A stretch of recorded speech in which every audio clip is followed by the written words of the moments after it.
Hello, good evening, and welcome to Utkarsh Minds Python for Data Science. I am Pranav Nirurkar, and today we will see the introduction to foundations of statistics. The first part of statistics, which we will see today, is related to terms useful in the field of statistics. So statistics has a lot of history behind it. We will see how this term was derived and what were the first use cases or what were the first applications of statistics. Further, we will see what is the difference between sample and population, and later on we will see what are the different terms associated with data, and then what is the meaning of measurement level. Finally, the most important word, significance, and what is the meaning of significance in statistics. Let us start with what is statistics. It is a very fascinating history.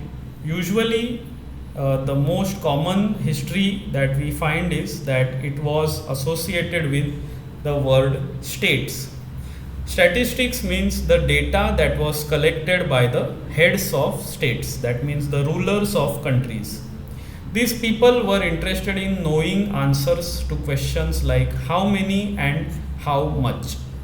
How many people are there? How many men? How many women? Who are rich? Who are poor? Who are old? Who are young? So, how many is the question, and the answer to this question is through the use of statistics. As you see in this table, 23% of the population of England is able-bodied. So we can understand that England has more able-bodied men than Scotland and more than Ireland, but less than France. This gives us an indication of how much is the able-bodied population across different countries in Europe and United States. So such kind of questions were answered with the use of statistics. It is known as the science of collecting, displaying and analyzing data.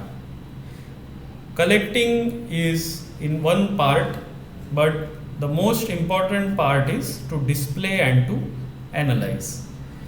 What we mean by displaying and analyzing, we will come and see some examples. You should understand that there are two types of statistics, the two main branches. One is descriptive and the other is inferential statistics. Descriptive statistics is related with organizing, displaying and describing data. So organizing is to arrange the data in the form of tables, displaying means to create graphs, and describing means to summarizing the data. So we will see further examples where data is arranged in the form of tables, graph and summary. In descriptive statistics, we have some examples. If we play games, then we get a summary of the game at the end, where we see that the total runs. For example, in cricket, we can see that the total runs, the total wickets, the number of batsmen, the number of batsmen, the number of balls, the number of overs. So these are all statistics of the game cricket. Every game will have its own statistics, which gives people an idea about how the game was played and what were the summary of the game. Similarly, those who play video games also, or those who watch news, they also know that people in news or video games, they present statistics of the game or news. That means people will usually say that there were 100 incidents of theft or maybe 1000 incidents of robbery. So these are the different statistics that come out in news reports. Similarly, business reports also discuss a lot of tables and diagrams. For example, people may say that the sales are going up and down, or maybe the number of people employed in this month is up from last month but less from the next month. So you see that this kind of tables or charts are created to describe the information. This is the role of descriptive statistics. So to understand descriptive statistics, one must also understand the difference between the term population and sample. Population means the entire set of the objects of interest, which can be the number of people in a country, or it can be the number of animals, or it can be the number of trees, or it can be the number of employees.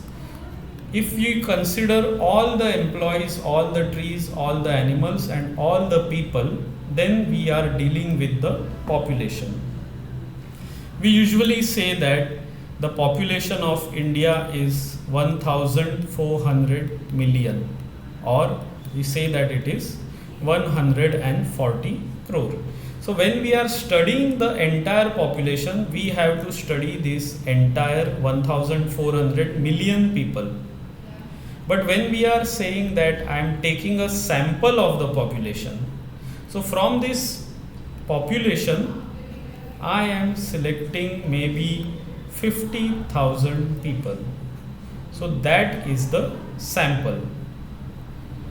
This is the difference between sample and population. Usually in statistics, we do not deal with the population, we deal with the sample of the population. But care has to be taken that it should be a representative sample. That means it should be randomly selected, or it should be selected in different techniques are there for selection, but it should be representative of the population. What I mean is, if I am surveying or if I am randomly surveying this entire population and by means of a sample, then that sample should not be only men, but it should be men and women together.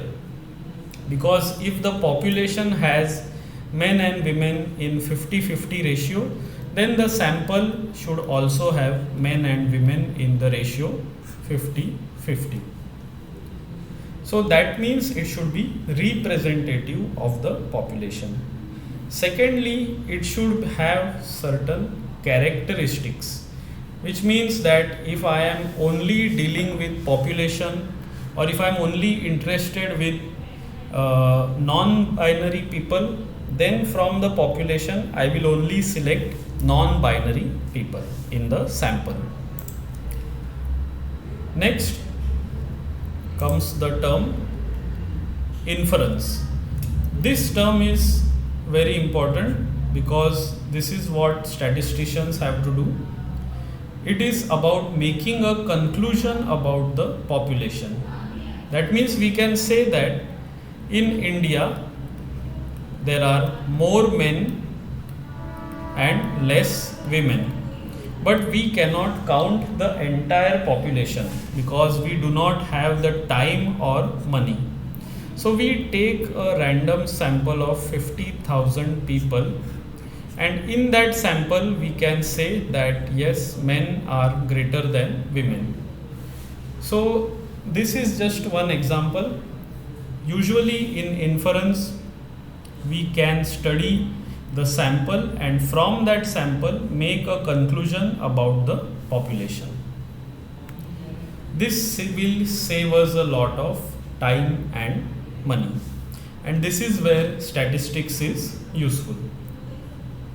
So with that we have seen several terms like sample and population, descriptive statistics and inferential statistics. So if you have any questions related to what was covered in the video, don't hesitate to mention in the chat and we will help you with understanding it better. Thank you. keep watching, and in the next video we will see more foundation terms related to statistics. Take care. Bye.